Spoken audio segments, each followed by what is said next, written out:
Olá, seja muito bem-vindo ao Hora da Educação com Marcelo Feres.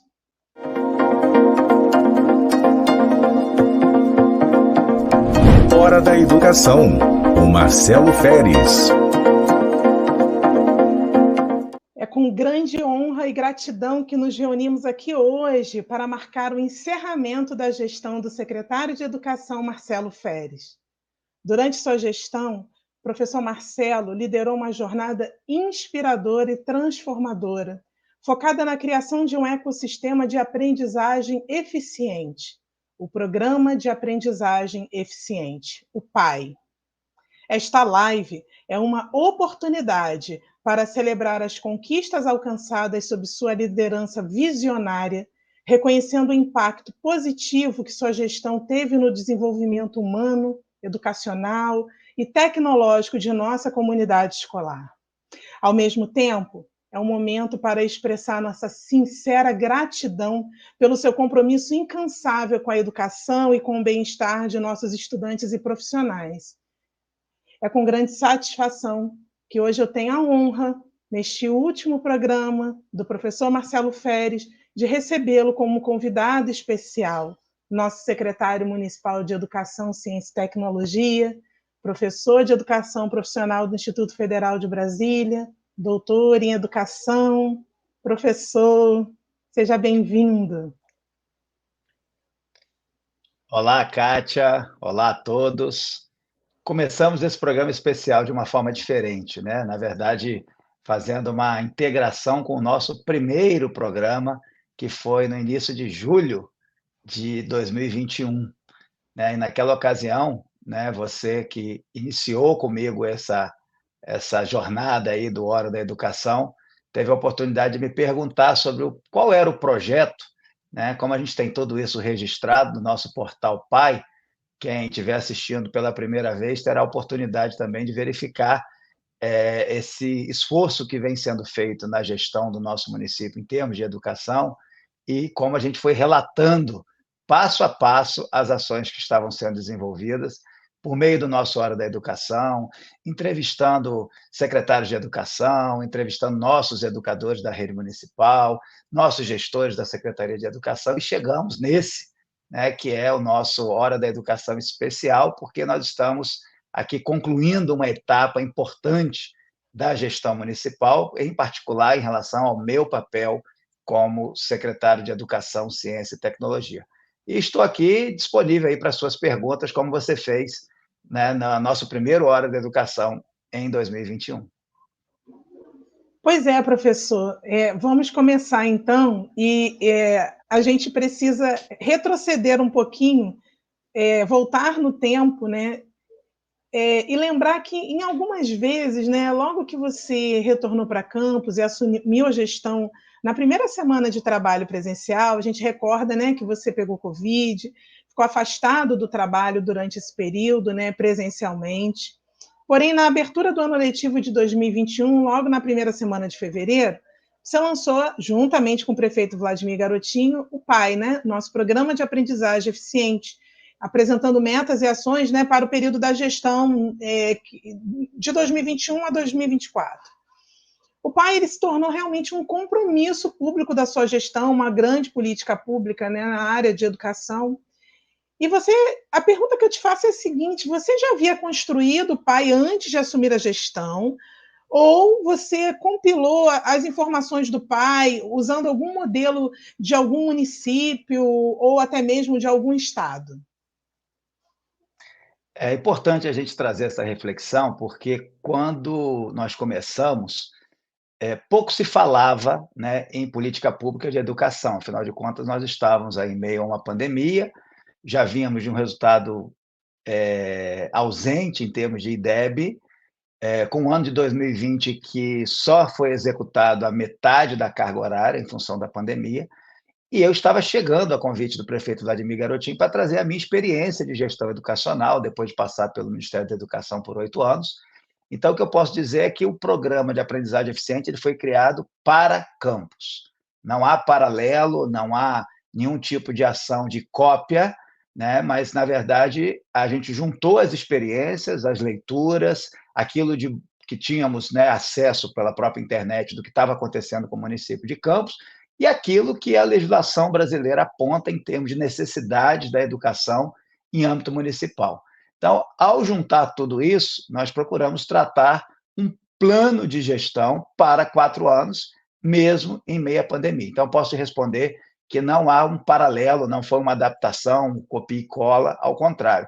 É fato que a minha experiência anterior me permitiu aprender sobre esse tipo de ação e como trabalhar o plano em termos de política pública de gestão educacional, porque a gente teve a oportunidade também de participar da construção de um programa nacional de educação muito relevante, que teve impacto em mais de 4.500 municípios brasileiros, que foi o Pronatec, quando eu tive a oportunidade, inclusive, de ser secretário nacional de Educação Profissional e Tecnológica. Portanto, é um acúmulo de experiência que nos fez, e eu, como campista, com muito orgulho, né, retorno a um projeto de educação para Campos, sob medida, e eu acho que a gente pode falar um pouquinho mais sobre isso, se você quiser. Com certeza, professor. E até porque eu vou dar continuidade à pergunta, ainda sobre o programa de aprendizagem eficiente, né? A gente sabe que ao longo dessa jornada, né, muitos secretários de educação eles começam a gestão em um novo governo, né? E acontece muitas vezes de não terminarem no cargo, né? Isso é verdade. Eu não posso negar que foi bastante ousadia, foi coragem, mas também posso afirmar que foi necessário. Não era possível, naquele momento, a gente simplesmente pensar numa educação como um serviço continuado, né? Criança vai para a escola, criança tem merenda, o professor dá aula, depois volta para casa. Isso não faria sentido para o período que a gente estava vivendo. Eu concordo contigo que o gestor público, né, ele está a convite, né, do prefeito no âmbito municipal. E certamente o prefeito Vladimir Garotinho, quando me fez o convite de assumir, né, esse papel de secretário na educação, ele levou em conta a minha experiência, ele levou em conta uma série de aspectos que me permitiam, naquele momento, ter a segurança, independente de futuro, de que eu deveria propor uma política para o período de gestão de 4 anos. E ela foi considerada, certamente, levando em conta aquilo que o próprio prefeito, né, e o grupo que ajudou na construção, né, do plano de governo, levava em conta para a educação. Então, o pai ele não nega em absoluto o que foi planejado, ele, na verdade, ele detalha, ele aprofunda, mas ele leva em conta aquilo que o próprio prefeito se comprometeu com a população, caso o seu projeto fosse vitorioso, como aconteceu. Então, eu posso afirmar para você que eu não me preocupei com os riscos que havia, mas sim com um compromisso assumido de que o município não poderia continuar sem IDEB. O município não poderia continuar com algumas questões de ordem pedagógica com defasagem de mais de uma década. Algumas questões em termos de uso de tecnologias digitais também muito prejudicadas, que atrapalhavam na eficiência do trabalho, não só administrativo, quanto também pedagógico. Então, em que pese os riscos que há, né? A gente que está na gestão pública sabe que é assim que funciona, mas nós temos que ter um projeto e temos que ter isso colocado de forma pública, como um compromisso público com a população. E foi o que a gente fez quando esse programa de aprendizagem eficiente se tornou, na verdade, um decreto ainda no mês de fevereiro, né, de 2021, porque sabíamos das dificuldades, mas não podíamos abrir mão daquilo que a gente se propunha a fazer naquele momento. E certamente isso fez com que a gente tivesse muito mais ajuda, seja no âmbito interno, né, da Secretaria e da Rede Municipal de Educação, e também dos outros setores, seja da Prefeitura e também de outros âmbitos, como das universidades e por aí vai.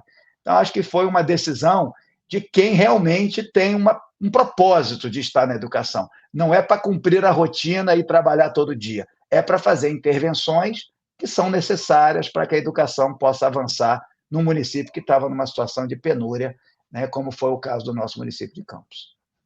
Professor, você menciona o decreto, e eu vou entrar nesse assunto agora, mas a verdade seja dita, né?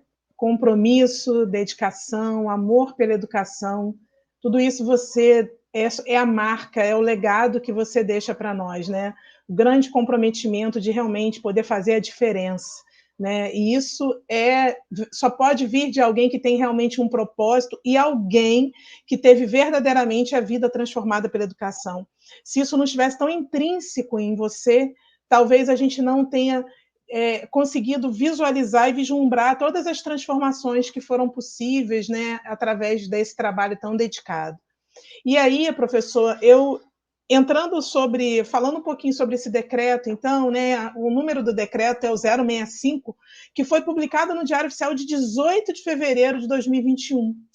E o programa de aprendizagem eficiente, a gente constata um conjunto de metas e ações. Quais as metas prioritárias estão sendo desenvolvidas e quais as perspectivas para o êxito do próprio programa de aprendizagem eficiente até o final de 2024 que você possa considerar? O que acontece, Kátia? Quando a gente faz um programa, né, voltado para um ciclo de gestão, ele normalmente tem uma previsão temporal. Então, ele foi programado para 4 anos. Eu não tinha como prever o que aconteceria em relação à questão da pandemia, né? A verdade era que, naquele momento, haviam expectativas mais otimistas de que, em 2021, a pandemia teria um arrefecimento, ela entraria num estado de ficar sob controle. Na prática, foi o contrário, né? Ela, na verdade, alcançou os números mais altos, né? Tivemos cerca de 4.000 mortes dias no país, uma coisa assim, sem precedentes, né? Na experiência de qualquer um de nós. E eu não poderia também imaginar que isso pudesse acontecer logo no primeiro mês, né, da gestão. Então, a gente apontou caminhos visando aquilo que era mais essencial.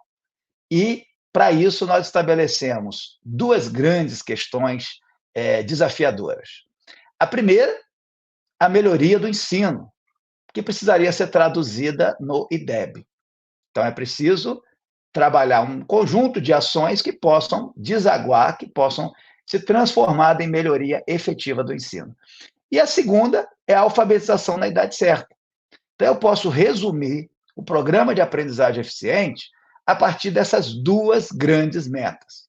A melhoria da qualidade por meio da melhoria do IDEB, que mede por meio da avaliação dos alunos do 5º e do 9º ano, e também a alfabetização. Então, a gente ataca, ao mesmo tempo, os pequenininhos, os alunos que vêm para o ensino fundamental, desde o estudo, né, na área do pré-escolar, e chegando ao fim do ciclo dos anos iniciais, no 5º ano, e o fim do ciclo dos anos finais do ensino fundamental, no 9º ano. Então, assim, a gente pegou 3 pontos, né?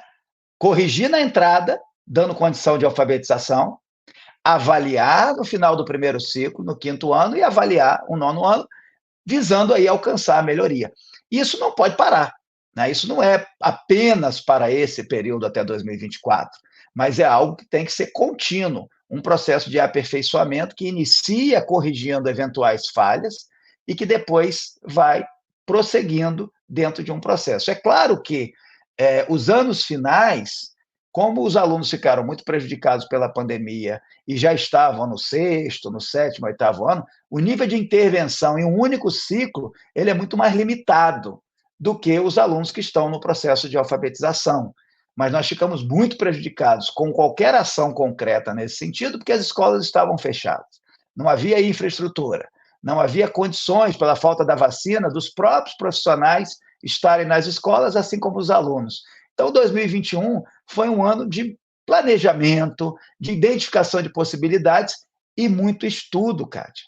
Quando nós começamos o Hora da Educação, nós começamos justamente nessa perspectiva de aprender um pouco com outros municípios. Então, eu posso dizer que melhoria do IDEB e alfabetização na idade certa envolve um conjunto de outras ações para que isso possa virar verdade.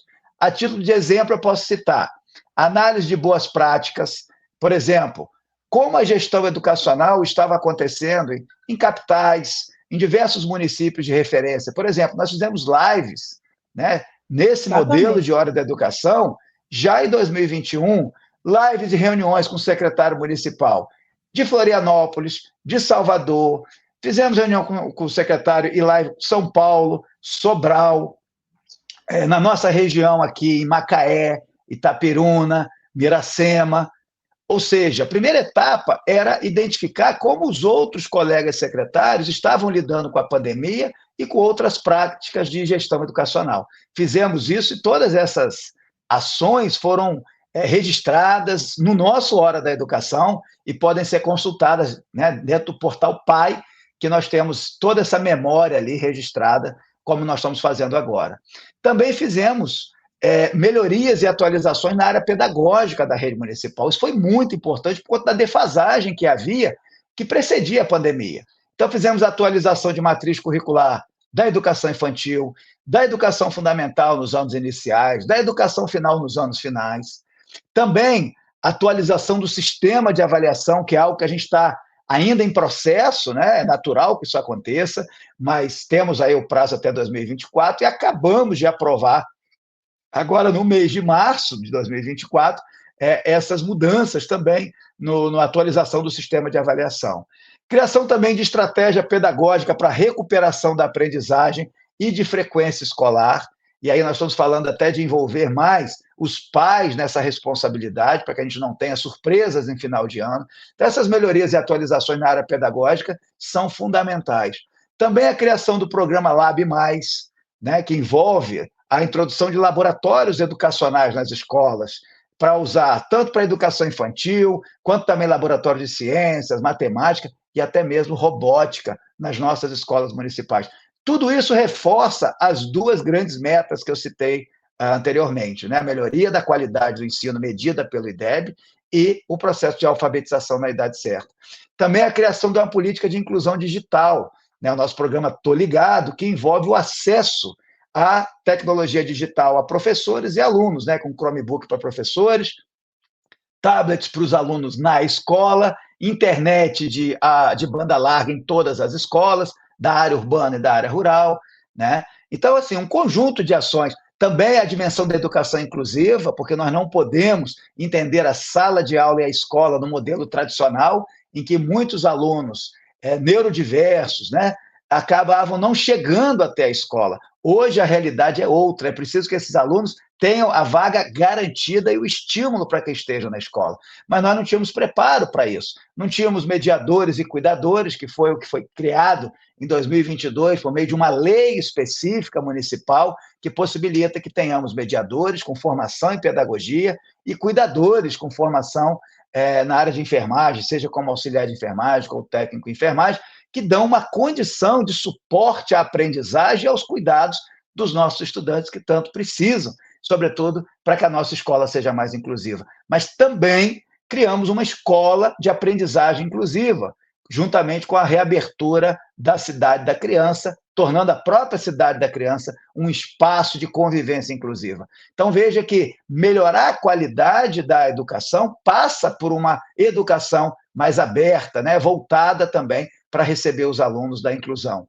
Tivemos a implantação da avaliação externa de estudantes, numa parceria, né, com o CAED, que é uma instituição, que é um braço aí da Universidade Federal de Juiz de Fora, desde 2021, e fazemos avaliações semestrais, com um modelo de avaliação externa que é muito parecido com o formato do próprio modelo do SAEB, né, que vai compor o IDEB. Tivemos a ampliação e a implantação de avaliação também para que os alunos internamente possam estar tendo um acompanhamento da própria área pedagógica. Então, são conjuntos de ações que nós fizemos. Também a valorização da gestão educacional, e esse é um fator que vale destacar. Criamos uma lei de eleição direta de diretores escolares, renovando e consolidando, né, com peso equivalente, né, daqueles da comunidade interna, que são os profissionais da educação, e a comunidade externa, que são os pais dos alunos. Então, a soma desses perfis é que compõe 50% para cada público desse, num processo de gestão mais democrática, como nós nos comprometemos. E também a valorização salarial por meio da criação de cargo de diretores, que não havia uma ação meio improvisada. Nós criamos cargo de diretor por meio de uma lei específica municipal, né, com todo o apoio do nosso prefeito, Vladimir Garotinho, que permitiu a valorização média de 50%, né, em relação ao que recebiam os gestores escolares, diretores e diretores adjuntos. Também a valorização dos profissionais do magistério, não dá para falar de qualidade na educação, com melhoria de IDEB e alfabetização na idade certa, se os profissionais da educação, sobretudo do magistério, ficarem para trás. Então, hoje, Campos passa a pagar o piso nacional e todos os direitos previstos no plano de cargo, carreira e salário, né, dos nossos profissionais do magistério. Então, é importante que a gente leve em conta esse conjunto de mudanças que dão a base, né, de sustentação para alfabetizar e para melhorar a qualidade da educação. E ainda a reforma e ampliação de muitas unidades escolares, além de compromissos novos agora para 2024, integrando aí ações do Ministério da Educação, como o Compromisso Nacional da Criança Alfabetizada, que nós criamos o nosso em 2021, o governo federal cria ou recria em 2023 e a gente se integra a essa ação de criança alfabetizada, além do programa de escola em tempo integral, que o município de Campos também se integrou a esse projeto no âmbito do Ministério da Educação, agora em 2024, iniciando aí com várias escolas, pelo menos 8 escolas municipais, com aulas em tempo integral. Veja que eu citei aqui diversas ações que, na verdade, vão corroborar, né, que vão permitir que a gente tenha aquilo que o Programa de Aprendizagem Eficiente estabelece como alicerce, que é justamente a melhoria do IDEB, traduzida, o IDEB traduz o que é qualidade da educação e a busca pela alfabetização na idade certa. Professor, aproveitando esse gancho, me diz o seguinte, quais resultados assim, efetivamente concretos a educação de Campos já alcançou ou que ainda alcançará até o final deste ano? Você pode elencar algumas coisas para a gente? Posso sim, claro. Educação é processo, né? Educação, na verdade, nós temos que pensar sempre em médio para longo prazo. As ações que nós estamos fazendo hoje, quando a gente coloca um aluno exposto ao uso de um laboratório de ciências, matemática, robótica, vão gerar impactos diferentes e diversos na vida desses alunos lá na frente. Eu me recordo da minha própria experiência pessoal, quando eu tive a oportunidade, enquanto aluno da Escola Técnica Federal, na década de 1980, né, final da década de 1980, eu tive a oportunidade de ver um experimento em que a água entrava em ebulição, né, como a gente vê a água fervendo em casa, no fogão, mas ela entrava na temperatura ambiente. Ela simplesmente começava a soltar aquelas bolhas, e eu, como pode isso? Eu tinha aprendido em física, né, que dependia também da pressão. Então, foi colocado um experimento em que se retirava o ar, se retirava a pressão do ar sobre aquele ambiente com um tanto de água, e aí começou a água a entrar em ebulição na temperatura ambiente, não precisando chegar aos 100 graus a ponto de queimar alguém. E eu trago esse exemplo a título de como que foi impactante e marcou, né, a minha memória sobre o entendimento prático da ciência, e não apenas fórmulas matemáticas para poder responder questões de prova. Então, quando a gente traz laboratórios, é mais ou menos a mesma coisa. Mas se a gente for agora analisar, conforme você pergunta, resultados concretos, vamos tratar então curto prazo, né? Curto prazo, eu posso dizer o número recorde, né, de alunos que nós tivemos no nosso 9º ano da rede municipal que ingressaram no nosso Instituto Federal. Sem contar outras instituições tão importantes quanto o Instituto Federal, né, que nós temos na área de educação profissional, o ensino médio do Estado, né? Mas destacando aqui o Instituto Federal, que nós não tínhamos praticamente nenhum no início da gestão, dos nossos alunos que chegavam até lá. Hoje nós tivemos aí no último ano, né, e entrando agora para 2024, cerca de entre 90 e 100 estudantes que tiveram a oportunidade, então, de migrar, saindo da nossa rede municipal para o Instituto Federal, e eu espero que assim eles possam, como aconteceu na minha vida, sonhar mais alto e conseguirem avançar também por meio da profissionalização, na formação técnica profissional. Também é preciso destacar, em termos de resultado de curto prazo, a posição de primeiro lugar das nossas escolas municipais na competição estadual de feira de ciências, pela primeira vez na história, em 2 categorias que nós participamos, né? Na categoria de 5º ano, que é o que a gente pode participar, e na categoria de 9º ano, Campos ficou em primeiro lugar, né? Então, nós tivemos, além de outras escolas que ficaram muito bem posicionadas, né? Mas a escola Cláudio Almeida, em primeiro lugar no 5º ano, que fica em Farol, e uma escola de Guarulhos, Luiz Sobral, que ficou em primeiro lugar no 9º ano. E, em particular, né, nós temos aí agora a participação da escola de Campos, né, a Cláudia Almeida, pelo 5º ano, vai estar participando da etapa nacional de Feira de Ciências, né, que vai acontecer em Pernambuco esse ano, em continuidade a esse processo.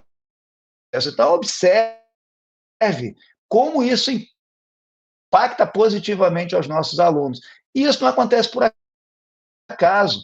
Nós implantamos aqui bolsas, né? A gente pode falar disso depois, mas nós implantamos bolsas para alunos de R$ 200 para participar de projetos de ciências, projetos de matemática, usando a estrutura de laboratório que nós temos, né? Assim como os próprios professores da nossa rede municipal também recebem bolsa de R$ 500 para coordenar projeto com esses alunos.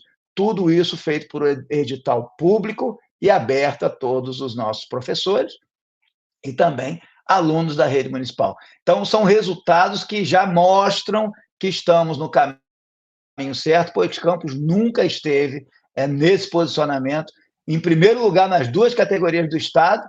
Isso nunca aconteceu, da mesma forma que ir representar os resultados que são importantes, embora não tenha esse mesmo impacto, porque estão em processo, né? Com a gestão administrativa, nós estamos usando o SWAP, que é o mesmo sistema utilizado pelo Instituto Federal Fluminense, o nosso Instituto Federal aqui de Campos, mas também a maioria dos institutos federais do Brasil adota esse mesmo sistema, que é feito pelo Instituto Federal do Rio Grande do Norte. Com isso, reduz a burocracia, aumenta a eficiência no trabalho, né, seja na Secretaria de Educação, seja nas escolas, né, sobretudo para os gestores e professores. Também a utilização cotidiana dos laboratórios educacionais e tecnologia digital na sala de aula. É isso que está dando um outro nível de resposta na aprendizagem dos estudantes, embora os resultados do tempo. Mas imagine você, se a gente tiver aí a permanência dessas políticas que permitem ao aluno aprender de forma concreta, aprender ativamente, participando, seja de maneira física, seja digital, seja na construção de projetos de robótica que envolvem engrenagem, coisas físicas, envolve eletricidade, né, que ele pode estar ali, liga, desliga, uma pilha, uma bateria, e faz o movimento acontecer, e até mesmo a parte de eletricidade e eletrônica, e a parte também, né, de algoritmos que vão permitir o aluno entender como é que o mundo de hoje funciona. Imagina esse aluno, após o 9º ano, quando ele chega no Instituto Federal, ou numa escola técnica João Barcelo Martins, por exemplo, como é que ele pode estar preparado para voar mesmo no seu processo de formação, de ensino médio, na cultura da prática, na cultura do desenvolvimento digital, é algo que está e vai continuar transformando os nossos alunos e os nossos professores. Como eu mencionei anteriormente, a valorização dos profissionais do magistério é um resultado, porque ele foi um compromisso estabelecido, como eu mencionei no início, né, quando a gente falava do que foi planejado, e hoje, né, a gente finaliza aqui agora um ciclo, mas podendo dizer com orgulho que todos os direitos dos profissionais do magistério estão sendo honrados, pagos sempre dentro de um calendário, com previsibilidade, né, numa condição adequada, né, de cumprimento daquilo que foi previsto no plano de cargos, e, mais recentemente, com o pagamento também do piso do magistério. Na perspectiva de infraestrutura, nós reformamos mais de 50 unidades escolares até aqui, esse programa não parou, e teremos a ampliação de pelo menos 30 unidades para atender melhor aquelas escolas que estão em determinados bairros e localidades cuja demanda é muito grande. Então, só mesmo por um meio de uma ampliação física, para que a gente possa atender mais estudantes. E é o que já está em curso, não é uma promessa para o futuro, né? Nós teremos aí a inauguração muito em breve de algumas unidades dessa, e outras tantas vão estar acontecendo ao longo do ano, para que a gente possa garantir, que é um outro compromisso, a universalização do atendimento educacional às crianças e adolescentes ao longo desse ano de 2024, com uma estrutura melhor, dando aí sim aquilo que é devido, né? Qualidade, mas também quantidade de vagas. Quem está dentro tem que ter capacidade de aprender e aprender bem, mas não podemos deixar ninguém para trás. Professor, mas tem desafios ainda a serem superados, não é? E E a minha pergunta agora é justamente para que você possa percorrer o que ainda a gente precisa trilhar um pouquinho mais essa jornada aí com relação aos desafios. Sem dúvida, na verdade, desafio nunca vai faltar. Quando a gente fala de educação, então, a gente sempre vai ter desafio. Se a gente olha, por exemplo, conversando, né, com o secretário de Educação, por exemplo, de Sobral, né, que é um município cujo o índice de aprendizagem serve para a gente se espelhar, né, mas ele já alcançou acima de 8 na média dos alunos, já chegando a 9, né, e eles lá têm muitos desafios. Então, imagine nós, né, que estamos saindo de uma condição bastante delicada em termos de qualidade da aprendizagem da educação. Também somos uma rede grande, né, em função do tamanho do município, de ser de porte médio, então nós temos uma rede com 234 unidades que está em ampliação, né? Teremos mais unidades em breve. Então, certamente, são muitos os desafios. Mas eu prefiro colocar numa visão realista para otimista, que de mais longe nós já viemos, sabe, Cátia? Porque era uma terra arrasada quando nós iniciamos 2021.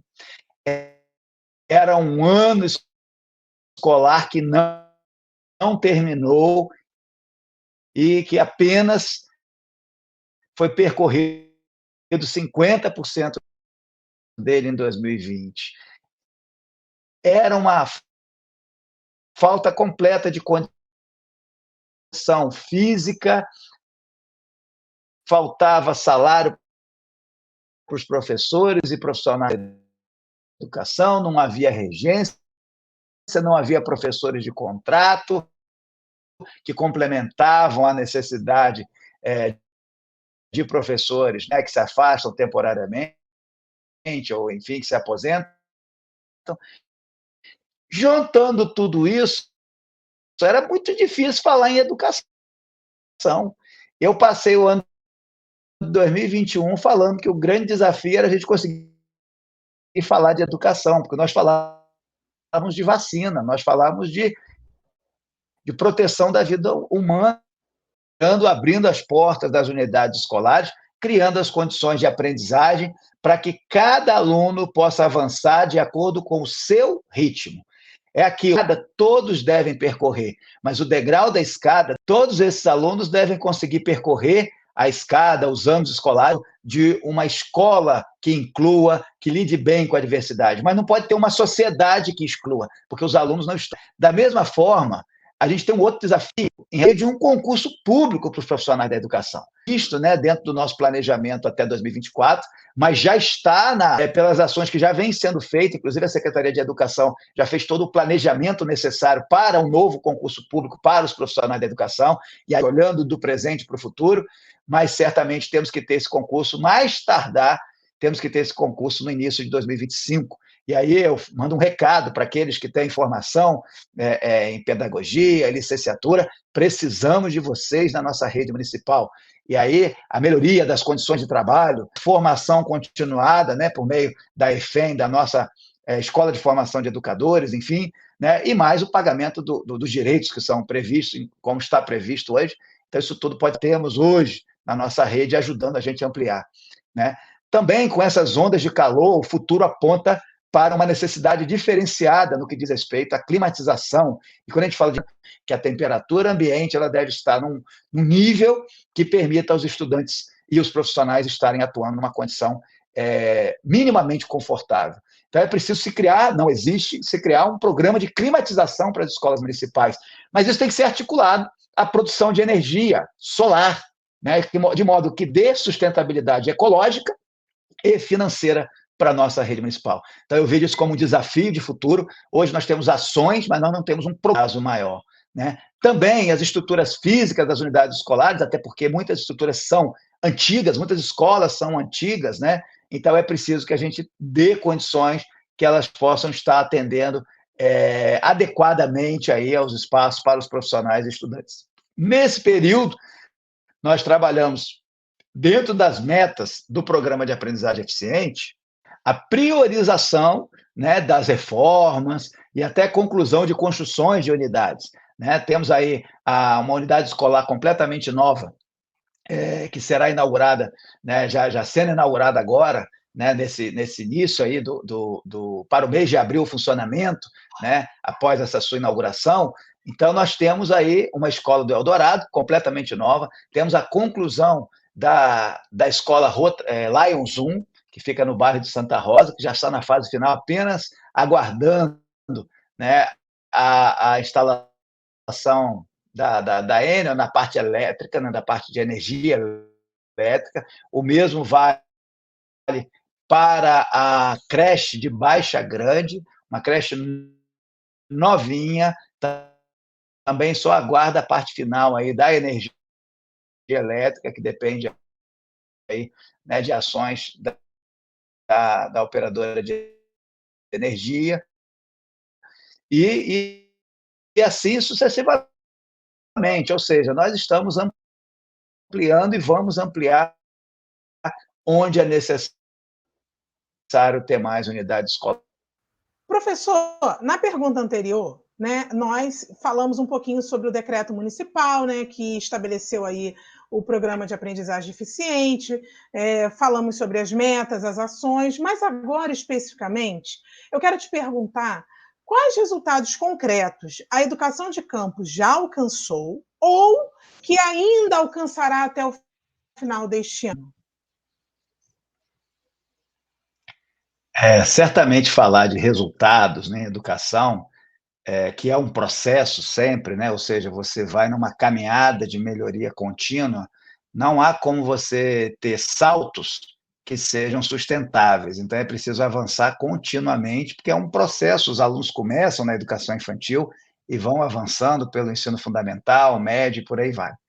Mas é possível a gente já ter alguns indícios com alguns resultados de curto prazo que podem ser considerados destaques em âmbito externo da nossa educação municipal. O primeiro deles é o número recorde, que eu considero, em termos de quantidade de alunos que ingressaram no Instituto Federal Fluminense nesse ano de 2024. Né? São cerca de 100 estudantes do 9º ano da rede municipal. Nós nunca tivemos um número tão expressivo, né, da rede municipal que ingressassem no nosso Instituto Federal, que para mim é motivo de muita satisfação, pois no final da década de 80 eu tive a oportunidade de ingressar no Instituto Federal, no curso técnico em informática, e foi que modificou a minha vida, me deu a oportunidade de sonhar mais alto, então eu vejo isso como um grande destaque. Também é destaque a posição de primeiro lugar, né, das escolas municipais na competição estadual da Feira de Ciências.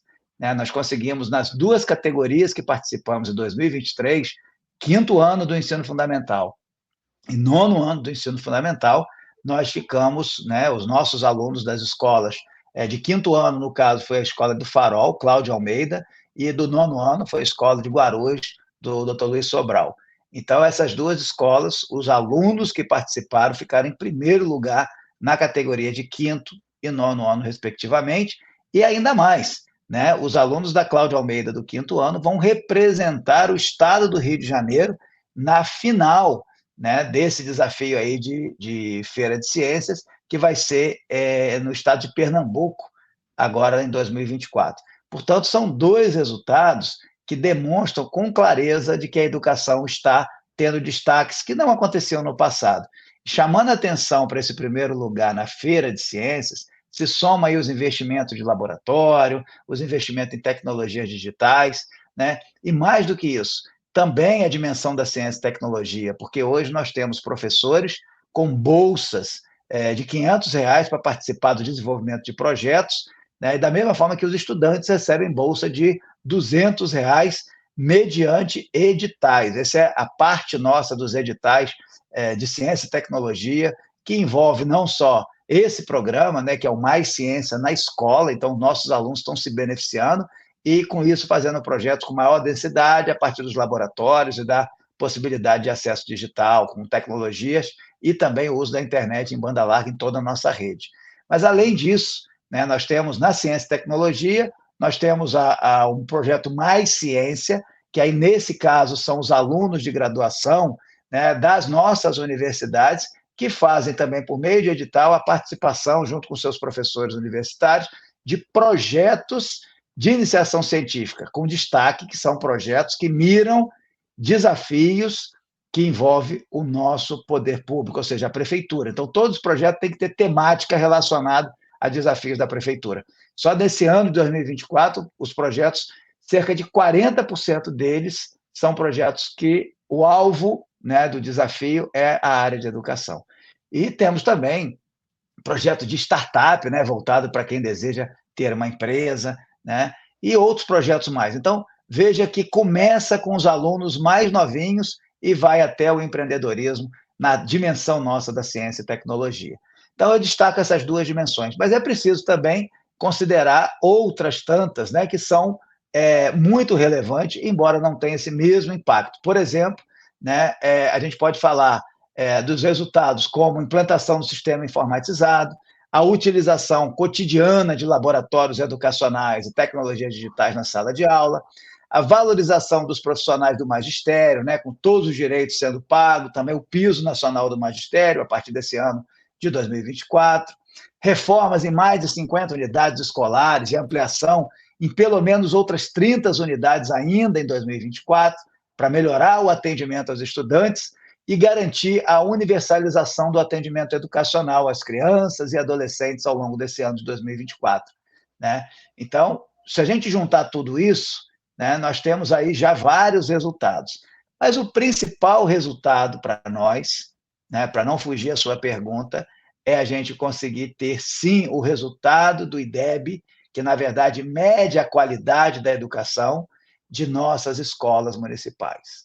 E esse resultado, previsto para junho, é um objeto de muita expectativa de toda a rede, e no meu caso particularmente, porque eu sei que tudo isso que está sendo feito, de alguma maneira, é para traduzir, né, a aprendizagem em verdadeira qualidade. E, nesse sentido, a gente espera que o resultado do IDEB deste ano de 2023, que vem agora a ser divulgado em 24, possa, de fato, mostrar que estamos no caminho certo, com um avanço expressivo, né, em cada escola municipal e, consequentemente, né, gerando aí um resultado do município na rede municipal.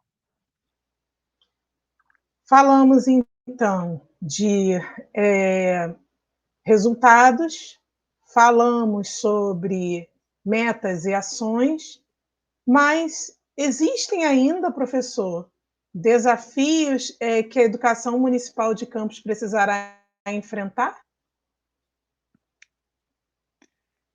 Sem sombra de dúvidas, né? Desafio é permanente, por mais que a gente avance, né? Eu vejo que são muitos desafios, mas não posso negar que de muito mais longe nós viemos, né? A julgar pela realidade que eu encontrei em 2021, em que o ano de 2020 ainda estava pela metade, né? Nós tínhamos uma pandemia que impedia o contato entre as pessoas e tudo que eu dizia à época era: quando é que nós vamos conseguir falar de educação? Porque a preocupação com as vidas, a preocupação com a possibilidade de ter a vacina, a possibilidade sequer de ter o ensino híbrido não se materializava pela falta de infraestrutura completa da nossa rede municipal. Então, esse foi, posso afirmar, o maior desafio, né, na minha experiência de gestão, que já se vão aí diversos anos, nunca encontrei nada parecido.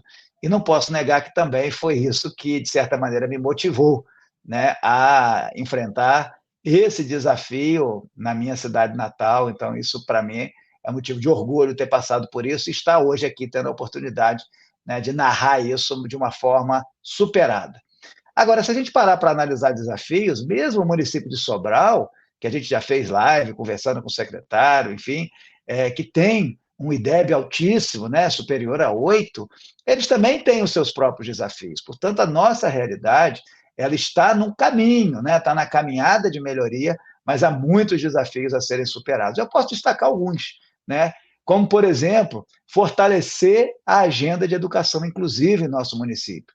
A educação inclusiva não é somente dentro da escola, né? Nós temos que pensar a educação inclusiva numa perspectiva que envolva também a sociedade, né? E esse é um aspecto muito importante porque não é só dentro da escola que a gente consegue tratar a inclusão. Precisamos de uma sociedade que, de fato, respeite a diversidade. E esse é um trabalho que é contínuo, mas é um desafio grande para começarmos pela educação, né?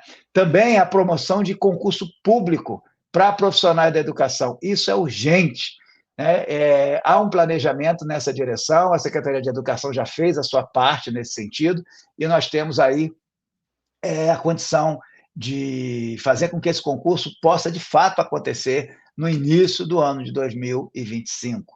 Então, as mudanças que estão acontecendo na nossa rede, elas levam também a essa necessidade de estarmos juntando os profissionais que nós temos na nossa rede, que são valorosos, muito competentes, mas tem aqueles que já se afastaram, porque venceu, né, o seu tempo de contribuição e colaboração e já se aposentaram. Então, nós precisamos também renovar o nosso grupo aí de profissionais da educação. Também há outros desafios relacionados à promoção de um plano de cargo, carreira e salário específicos para os profissionais da educação. Estamos em dia, né, com o magistério, né, que são professores, pedagogos, mas temos muitas outras carreiras dentro da nossa educação, que são os profissionais da educação, e que precisam seguramente também ter uma carreira específica, né, para que possam também estar avançando dentro de uma progressão horizontal, vertical, como acontece no magistério. Também criar um programa de climatização é importante, né, para as escolas municipais. Quando eu falo climatização, não estou falando de ar-condicionado em todas as salas de aula, né? Mas é preciso que tenha um ambiente minimamente confortável, aceitável diante dessas ondas de calor que passamos a ter recentemente e que certamente o nosso município tem sentido bastante, e isso tende a continuar acontecendo. E por isso essa agenda de climatização ela tem que estar associada a uma ação articulada com a produção de energia solar, para que a gente possa estar trabalhando no modelo de sustentabilidade ecológica e também financeira, né, para que as despesas de energia elétrica não venham a tornar proibitivo a utilização também dos aparelhos de ar-condicionado na nossa rede municipal. Então, é um desafio importante que precisamos avançar e há caminhos para isso.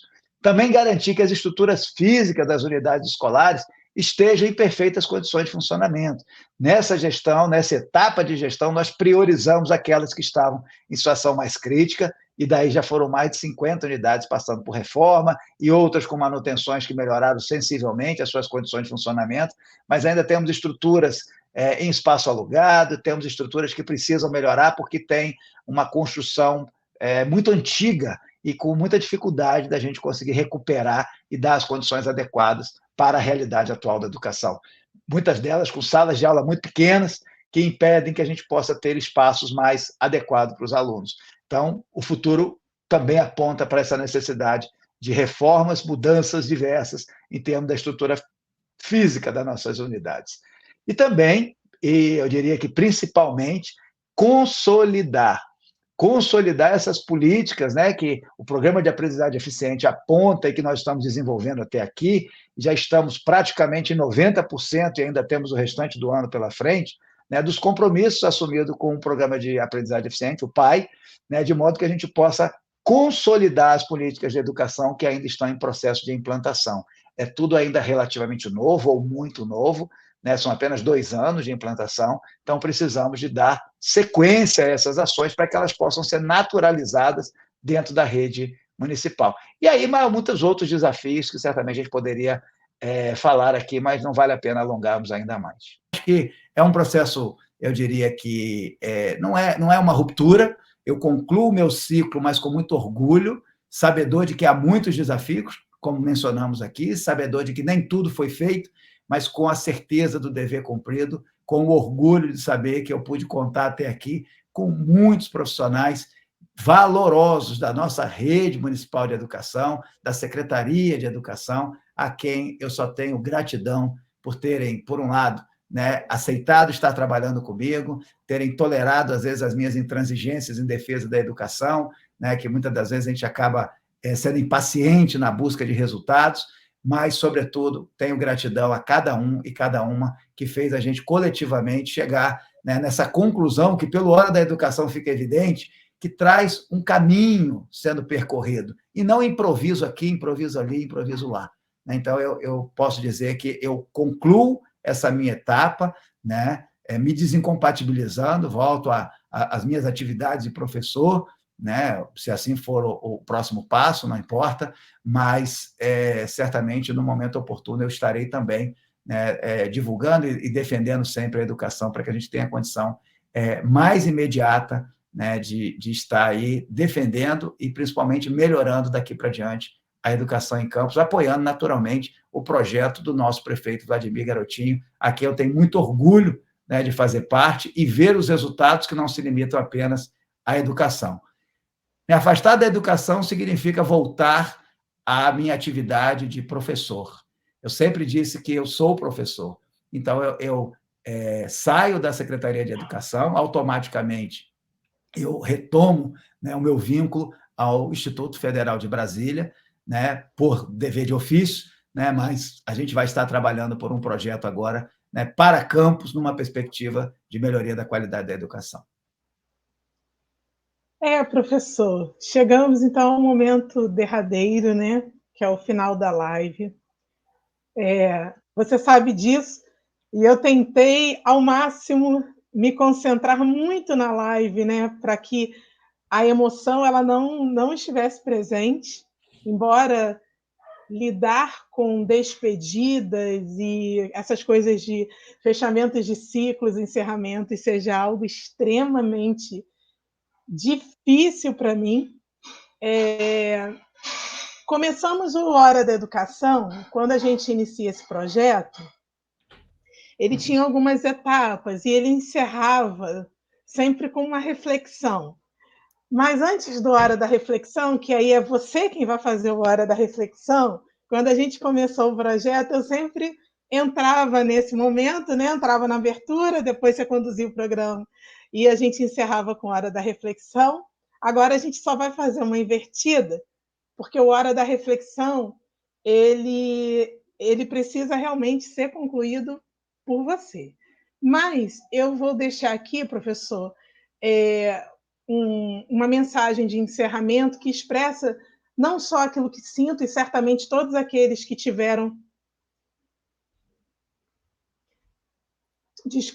o enorme prazer de ter a sua convivência nessa jornada, e de muito aprendizado, e de realmente nos contagiar pela sua paixão pela educação, e o quanto ela pode realmente fazer a diferença e iluminar a vida de tantas pessoas, assim como iluminou as nossas.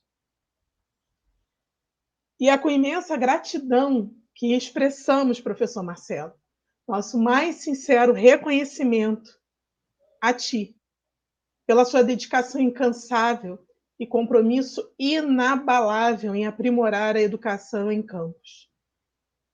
E que certamente você, professor, é uma inspiração para todos nós. Como disse anteriormente, sob sua liderança visionária, o programa de aprendizagem eficiente tem prosperado e iremos avançar cada vez mais. Professor, querido amigo, muito obrigada por seu papel fundamental nessa jornada. Desculpa, mas eu não tenho como não me emocionar, vai além daquilo que eu posso. E aí eu vou chamar o Hora da Reflexão, que vai ser conduzido por você.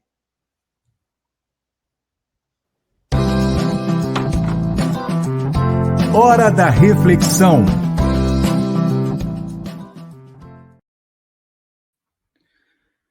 Obrigado, Kátia, por essas palavras carinhosas.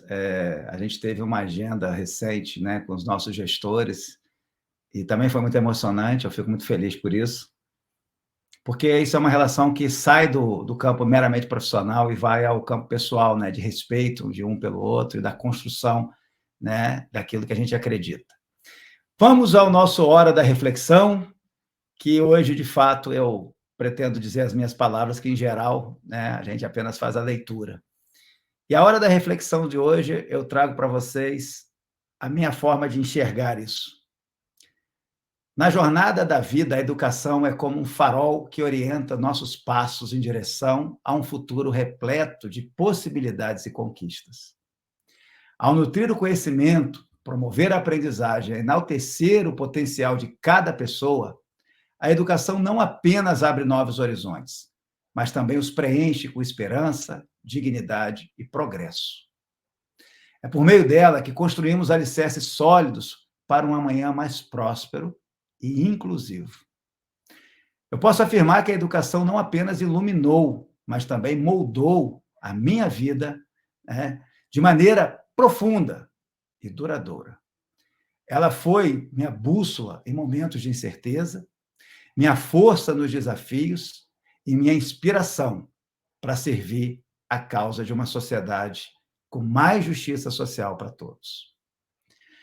Que a luz da educação continue a brilhar intensamente em nossas vidas, guiando-nos rumo a um futuro de oportunidade e realizações. E que cada passo dado na busca pelo saber seja um passo em direção a um mundo melhor. Muito obrigado a todos que até aqui me ajudaram nessa jornada de melhoria da qualidade da educação para as crianças e adolescentes do nosso município. A gente conclui aqui essa jornada de gestão e a gente conclui aqui o nosso Hora da Educação com Marcelo Feres. Quem sabe até uma próxima oportunidade. Até lá.